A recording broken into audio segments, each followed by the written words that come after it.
Reciban de parte de la Universidad Estatal a Distancia, de la Escuela de Ciencias de la Administración y de la Cátedra de Administración un caluroso saludo. Mi nombre, Constantino Bolaños Herrera, y soy profesor universitario. El día de hoy vamos a tratar de explicar y compartir con ustedes la metodología de casos, la cual ha sido ideada para poder ordenar el pensamiento del gerente y poder tomar decisiones, que es una de las funciones más importantes que hacemos nosotros los gerentes. Antes de eso, vamos a compartir una fábula. Y esta habla de un mendigo que se encontraba en la calle pidiendo dinero para subsistir, y en ese tarrito que vemos en su mano, la gente le depositaba las monedas. Así vivió durante muchos años de su vida, y cuando le tocó partir, lo único que dejó de herencia fue ese tarrito que tenía en su mano y lo dejó en el suelo donde él estaba. En ese momento pasó usted, un estudiante de la UNED. Recogió el tarrito y afanosamente se fue para su casa y lo limpió, lo lavó. Y cuando se dio cuenta que lo había lavado y lo había dejado bien bonito, se dio cuenta que ese platito era de oro. Y ese plato de oro era la UNED. Demos nuestro mayor esfuerzo. Usted, su familia y la UNED y Costa Rica se lo merecen. Y por consiguiente, no dejes pasar esta oportunidad de oro.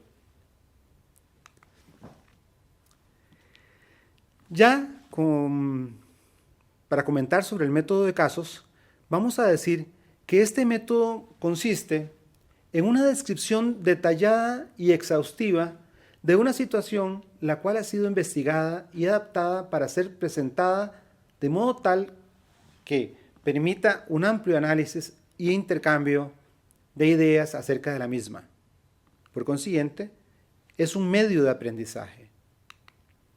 El método de casos también pretende enseñar a pensar, a actuar e innovar, así como a enfrentar situaciones nuevas dentro de un ambiente cambiante que obliga a identificar relaciones de lo nuevo con lo anterior.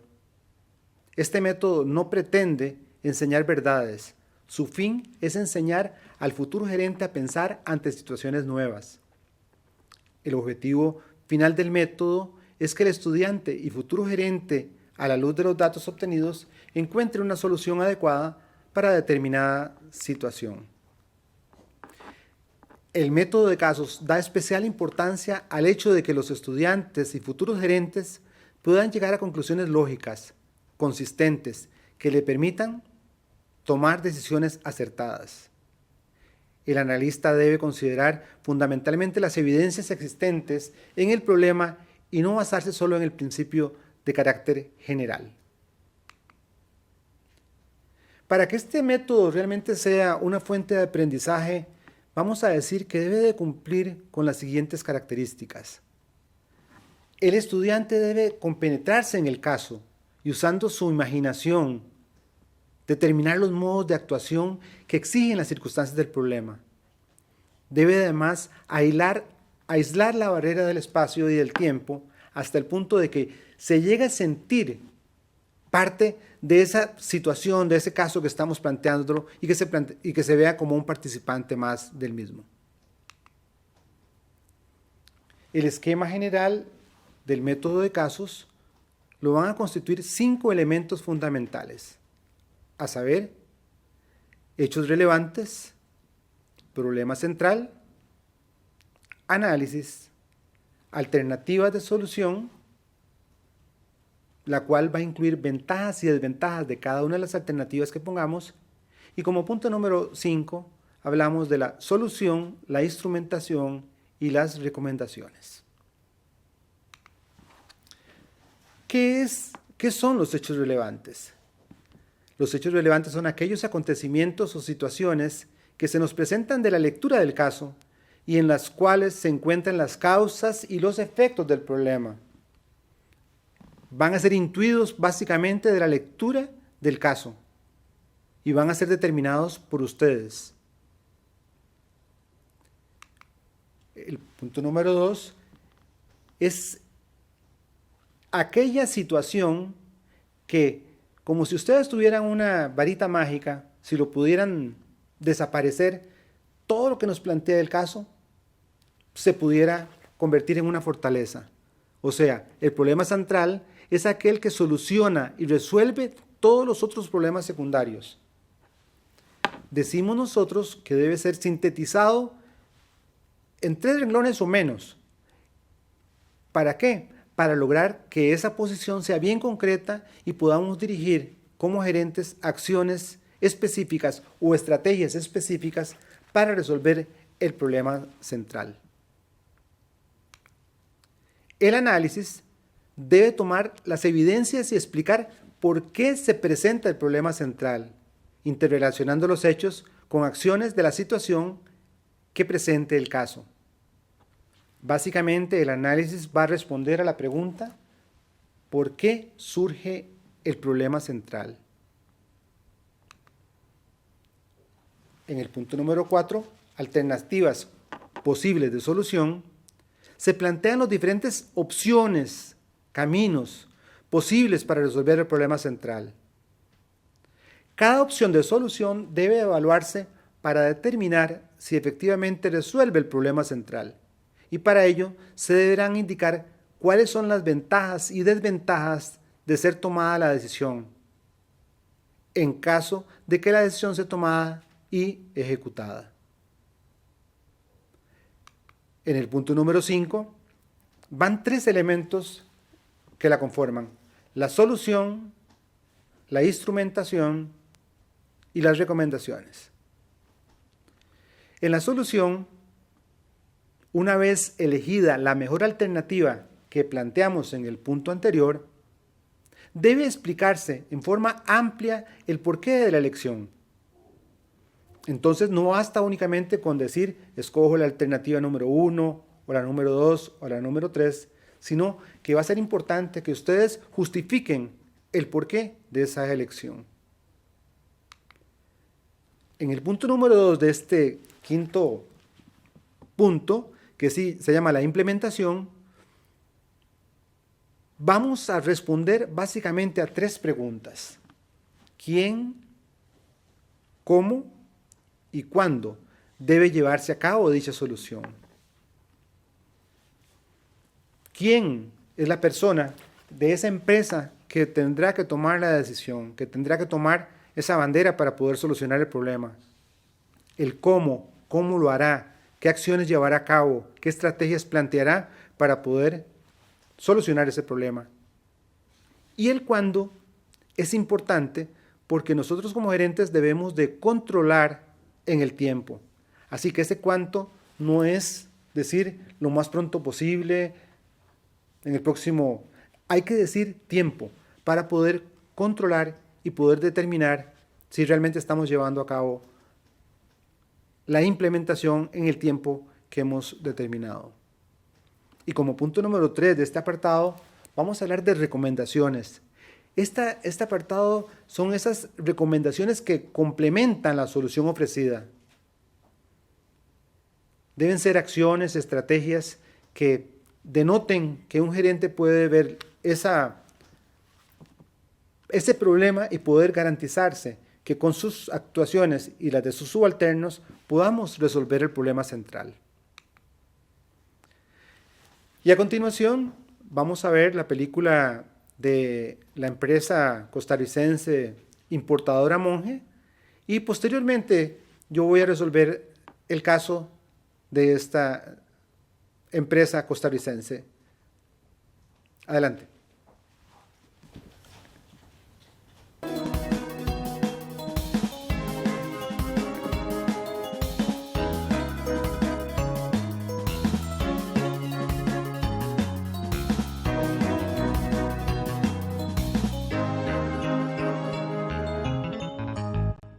Grupo Monge se dedica básicamente a la actividad comercial y financiera. Comercial primero porque operamos 400 tiendas en los 5 países de Centroamérica, donde vendemos básicamente electrónica de consumo, audio y video, línea blanca, muebles y telefonía celular y computadoras. y a la parte financiera porque el 70% de las ventas que hacemos en nuestros países son ventas hechas al crédito donde nosotros directamente financiamos a nuestros consumidores. La historia del grupo inicia alrededor de 1970, hace ya casi 40 años. Lo inicia mi padre, Carlos Monge, donde abre su primera tienda, de hecho, en Alajuela, en Costa Rica.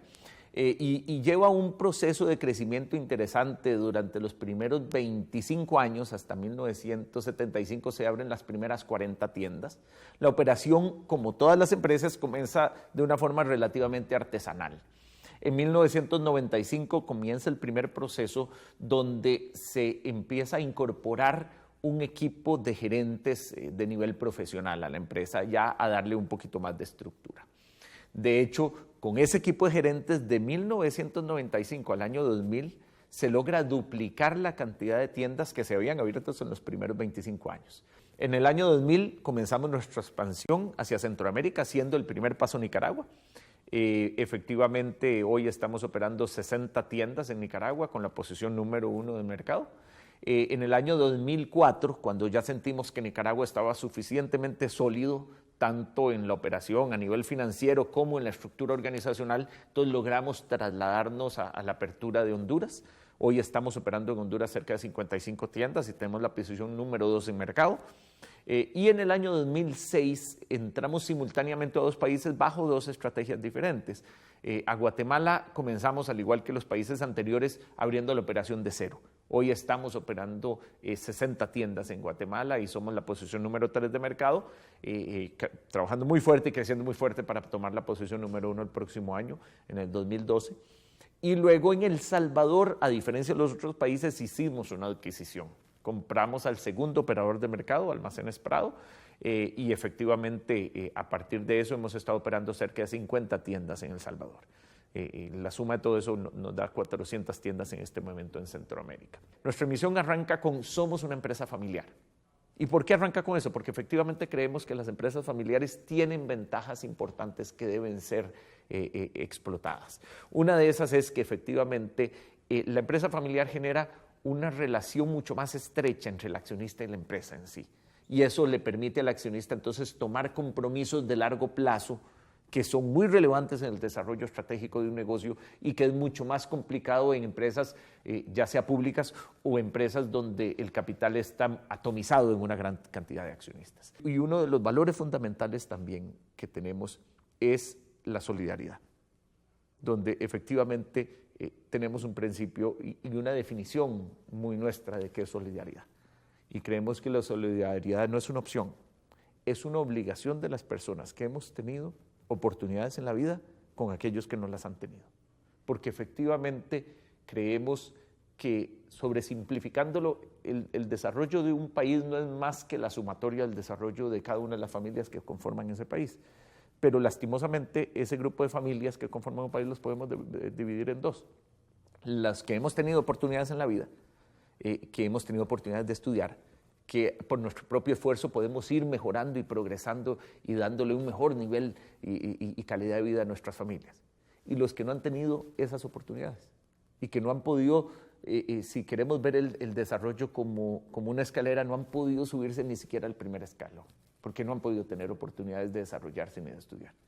Y creemos fuertemente que tenemos una obligación, todos los que somos parte de ese grupo que ha tenido oportunidades, con los que no las han tenido. Y esa obligación es poder darles un pie de amigo, poder apoyarlos a que se suban al primer escalón. Porque estamos convencidos de que una vez que se suben al primer escalón, bajo su propio esfuerzo van a seguir avanzando. Hemos trabajado mucho, así como durante muchos años trabajamos en la organización y en estrategia y visión de largo plazo y cómo darle cuerpo a esto. Este valor de la solidaridad, decidimos que teníamos que hacer la estructura correcta para asegurarnos que lográbamos la misma excelencia en este valor de solidaridad que hemos buscado y perseguido en el negocio. Y de ahí salió la idea de crear efectivamente como vehículo Fundación Monge, donde dirigimos un 5% de las utilidades que genera Grupo Monge hacia la fundación, pero donde la fundación la creamos como un vehículo completamente aparte, que tuviera su foco en producir un impacto dentro de lo que encontramos como responsabilidad social empresarial, que es la traducción que hicimos de nuestro valor de solidaridad hacia efectivamente un plano de implementación real que produzca resultados completamente medibles. Y entonces estructuramos Fundación Monje, que está presente en todo Centroamérica, con diferentes estructuras en cada uno de los países, y efectivamente esta fundación une contribución de las utilidades del grupo con la colaboración o el apoyo de todos nuestros más de 6,000 colaboradores en Centroamérica, y donde ellos juntos básicamente trabajan bajo la dirección de una junta directiva, a la misma forma que Grupo Monje, que define una visión específica de a dónde queremos llegar, que define una estrategia concreta y cuyo liderazgo, especialmente de parte de María José Monje, las lleva a una implementación que es medida por la Junta Directiva con resultados muy concretos.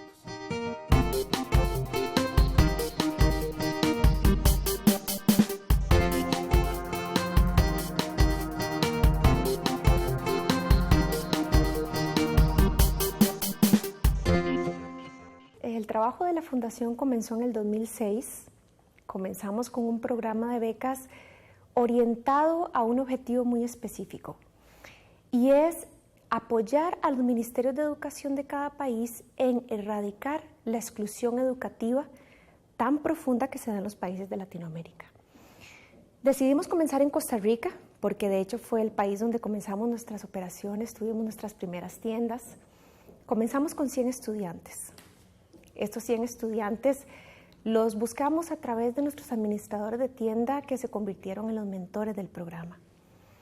Hay 2 elementos fundamentales de este programa. Uno de ellos son los becados, que son estos jóvenes de colegio que son beneficiados a través de un bono mensual por el cual ellos logran concluir sus estudios de secundaria. Cuando nosotros iniciamos el programa, nunca pensamos que pudiéramos lograr todo lo que hemos logrado hasta ahora.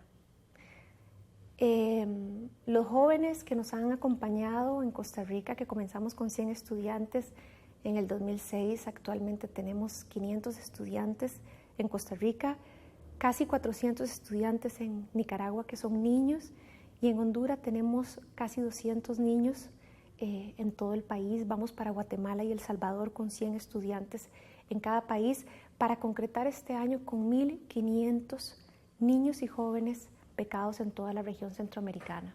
¿Por qué la diferencia entre cada país? ¿Por qué en la Fundación y sus programas se tropicalizan y se adaptan a las necesidades de cada país?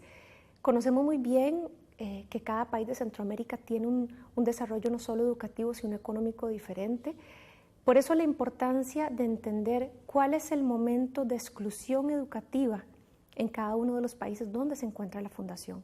En Costa Rica, nuestros estudiantes abandonan el colegio en primer año de colegio, en séptimo, en las vacaciones de 15 días principalmente, y en décimo de colegio.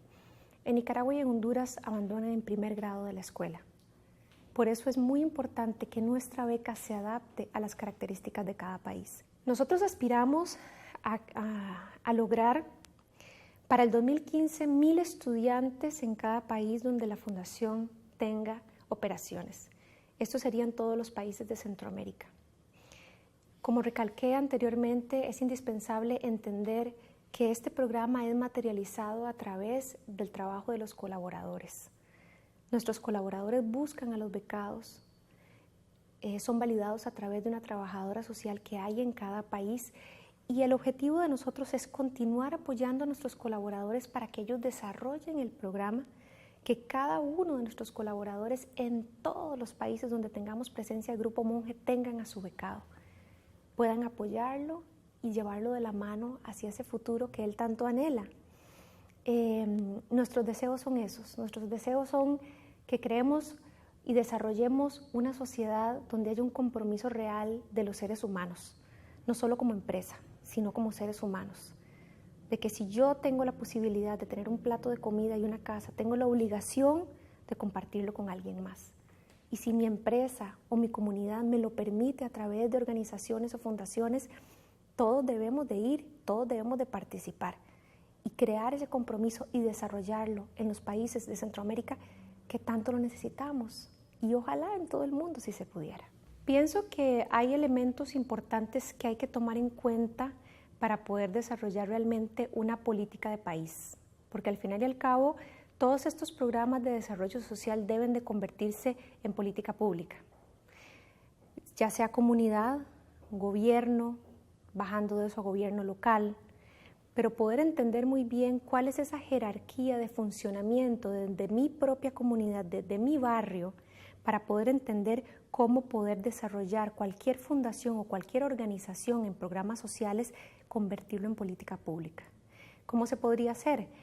Hay un tema importante que se está dando en Costa Rica y hay muchísimas organizaciones y fundaciones que tienen proyectos muy parecidos. Se está dando duplicidad de varios proyectos, entonces sería importante que las fundaciones nos organicemos en conjunto con el gobierno para poder entender cuáles son nuestra misión y nuestra visión y unir fuerzas para poder impactar muchísimo más a la sociedad y de esta manera tal vez hasta trasladarla como ejemplo a los demás países de Centroamérica y Latinoamérica.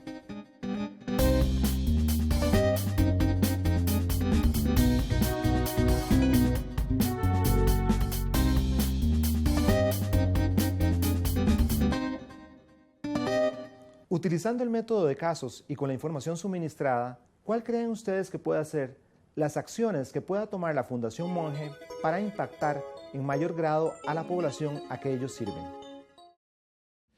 Muy bien, después de haber visto la película sobre esta empresa importadora Monge, vamos a utilizar el método de casos para poder ponerlo como un ejemplo para ustedes. Punto número 1, hechos relevantes. ¿Qué podríamos comentar con respecto a las cosas que a nosotros nos llaman la atención con respecto a esta empresa? Podríamos decir que es una empresa familiar. Eso es un hecho relevante. Las empresas familiares en nuestro país y en el mundo se calcula que sean más o menos el 65 o el 70% de las empresas y tienen sus características y lo vamos a estudiar en cursos futuros. Es una empresa que se dedica a vender línea blanca y sobre todo también a ofrecer financiamiento. Nos comentaba el CEO de la empresa de que cerca del 70% de las ventas son a crédito. Inician, dice, allá por en 1975 con su papá, don Carlos, en donde abren 25 tiendas. Y posteriormente se incorporan una serie de gerentes profesionales en el año 1995, lo cual ya para esa época pasarían entonces de tener 40 tiendas en el mercado costarricense a tener cerca de 80 tiendas en Costa Rica. Pasa el tiempo y nos podemos dar cuenta que ya para el año 2000 tienen en Nicaragua una cantidad importante de tiendas y empieza su expansión, por decirlo así, al área centroamericana. En el 2004 abren 35 tiendas en Honduras y ya para el año 2006 abren en 2 países más, en Guatemala y en Honduras. En Guatemala, partiendo de cero, llegando a participar de ese mercado que está en el país, y en El Salvador lo que hacen es que compran a una de las empresas que se dedica a esta misma línea, que se llama Almacenes El Prado, y a partir de esa base, pues es que empiezan a trabajar en El Salvador. Esta información que voy a suministrar ahora, pues no está en el caso, pero lo voy a decir. Estamos en el año 2017, ya ellos están trabajando también en Perú y entiendo que en otros países también. O sea, es una empresa que no se quedó únicamente en este ambiente centroamericano, sino que trascendió a otros países. También, desde luego, nos puede llamar la atención ese concepto que tienen de lo que es la responsabilidad social. Eso que es contribuir en algo a esa sociedad que nosotros le damos el servicio, pero que es parte de nosotros y sin ella no podríamos subsistir. Y transforman el valor de la responsabilidad social creando una fundación, la cual tiene su misión, su visión, para poder impactar a los jóvenes, en este caso, de los países en que ellos actúan y poder ayudarles en eso tan importante que tenemos que tenerlo muy claro, que es la educación. Aprovecho nada más para decirles en este momento que estar en la universidad hasta la distancia no es un sacrificio, es un privilegio. Y ustedes deben de sacarle el jugo, porque hay muchas personas, tal vez hasta los hijos de los señores que recogen nuestra basura en nuestras casas, que podrían estar en nuestra universidad, pero que no accesan a ella porque no lo saben. Así que ustedes recuerden que esa UNED tienen que cuidarla y tienen una gran responsabilidad con la UNED y con el país. Fuera de esos ejemplos ya de lo que es los hechos relevantes, vamos al punto número 2, problema central. En este caso en particular, vamos a decir que el problema central es cómo impactar en mayor forma a esa sociedad, a esos estudiantes del área donde ellos están trabajando, en una forma mayor, de tal que más muchachos puedan tener ese efecto positivo de poder seguir estudiando. Y voy a hacer un paréntesis en este momento. El problema central es, como les decía, aquello que podríamos tocar y que se lo tocamos con la mano, como con una varita mágica y desaparece, todo lo demás desaparece. Pero podemos encontrar, ya sea con la lectura de un caso o con el ejemplo que tenemos ahora, algunos problemas secundarios. Entonces tenemos que poder desarrollar ese sexto sentido de poder entender qué es lo más importante. Por ejemplo, alguna vez algún estudiante me dijo, profesor, el problema central de este caso es cómo escoger a los muchachos para poderles dar la beca. Y realmente lo que abundan son personas que necesitan del apoyo de empresas como esta.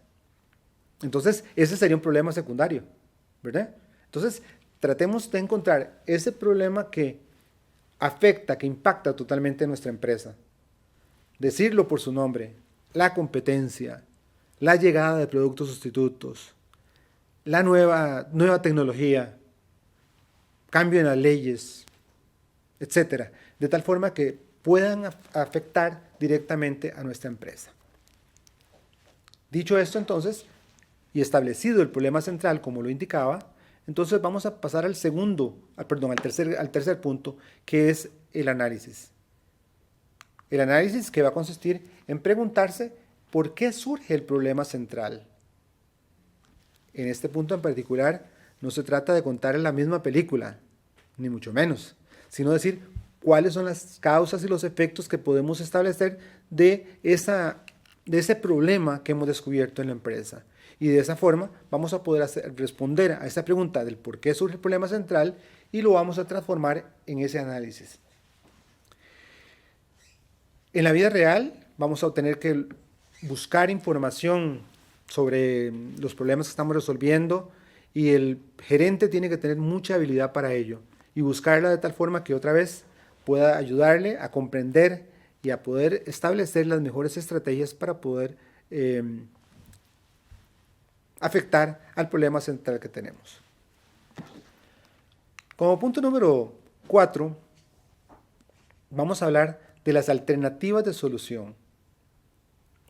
En este punto quiero que quede bien claro que esas acciones o estrategias que ustedes van a establecer para impactar al problema que determinaron como más importante, tienen que tener justamente esa característica: impactar el problema central. No es simplemente hacer una lista de 3, 4, 5 acciones que, bueno, se nos pueden ocurrir que vamos a llevar a cabo. Deben de ser direccionadas a afectar el problema central. Y además, para ayudarnos, vamos a incluir para cada una de ellas ventajas y desventajas. ¿Qué ventajas tiene A? ¿Qué ventajas tiene B? ¿Qué ventajas tiene C? Para poder después llegar y pasar al paso siguiente del método, que sería el paso número 5, que es justamente la solución, la instrumentalización y las recomendaciones. En este caso en particular, vamos a ponernos como ejemplo que dentro de las alternativas de solución del caso, podríamos decir, bueno, nos decía Gastón que ellos le dan el 5% de las utilidades a la fundación para poder impactar a la población en que ellos trabajan. Una posible alternativa podría decirle, no, podría ser que me den en lugar de un 5, un 6%. Entonces, esa alternativa tiene sus ventajas y sus desventajas, pero es una posible alternativa. ¿Por qué? Porque lo que queremos es impactar en mayor grado a los estudiantes que podemos ayudarles por medio de la Fundación Monge. Otra alternativa podría ser hacer alianzas con sus proveedores. Imagínense los representantes de los teléfonos celulares, de la línea blanca, que todo esto, de tal forma que pudieran colaborar, contribuir con la misión que se ha puesto la Fundación Monge. O, como decía también María José, poder hacer alianzas con el gobierno, con el Ministerio de Obras Públicas, con las municipalidades, etcétera, de tal forma que puedan impactar en mayor grado a esa población que la definimos como en la parte de lo que fue el problema central. Como ven, son alternativas con sus ventajas y sus desventajas. Y ahora bien, volviendo al punto número 5, entonces decimos, bueno, yo por ejemplo voy a escoger, tal vez no sea la más fácil, pero bueno, voy a escoger pedirle a la junta directiva de la empresa importadora Monge que me den en lugar de 5%, me den el 7% para la fundación, o sea, para impactar a esa población. Y entonces yo diría, bueno, voy a pedir ese 7%, porque, y entonces le ponemos una serie de argumentos que van a ir asociados a la solución que yo estoy escogiendo. En la parte 2 de esa quinta parte viene lo que es la instrumentalización. Y como decíamos, básicamente va a responder a 3 preguntas. ¿Quién? ¿Cómo? ¿Y cuándo? Siguiendo con mi ejemplo, escogemos solicitar mayor apoyo a la empresa para la fundación. ¿Quién va a hacerlo? Pues tendrá que ser probablemente María José Monge, en su figura como presidenta de la fundación, la que le va a proponer a la junta directiva un incremento en la cantidad de utilidades que le dan a la fundación para poder trabajar en ella. ¿Cómo lo va a hacer? Bueno, probablemente se prepare con una serie de presentaciones, con datos, con estadísticas, de tal forma que los miembros de esa junta directiva valoren esa posición y puedan tomar la decisión de decir, estamos de acuerdo con esta posición y vamos a incrementar nuestro apoyo. ¿Cuándo? Bueno, probablemente lo va a tener que hacer en diciembre, que es cuando las juntas directivas se reúnen para medir resultados y ver qué objetivos se han logrado, y entonces podría ser esa respuesta. ¿Vieron que pudimos desarrollar entonces el quién, el cómo y el cuándo? Y la parte final de esta quinta etapa sería la de las otras recomendaciones. Y ahí podríamos entonces otra vez incorporar no las acciones o estrategias que enumeramos en el punto número 4, sino acciones nuevas o diferentes que puedan justamente otra vez ayudarnos en la solución del problema. Como vieron, este método de casos nos ordena el pensamiento y nos permite entonces tomar decisiones. No es el único método, ni mucho menos que nosotros los gerentes utilizamos para tomar decisiones, pero sí es un método que está ampliamente explicado en muchas escuelas de negocios del mundo y nosotros en la UNED queremos presentársela a ustedes para que realmente su desarrollo profesional sea el óptimo, de tal forma que sea lo mejor para ustedes, para sus familias, para nuestra UNED y para nuestro querido país. Les deseo éxitos en sus estudios.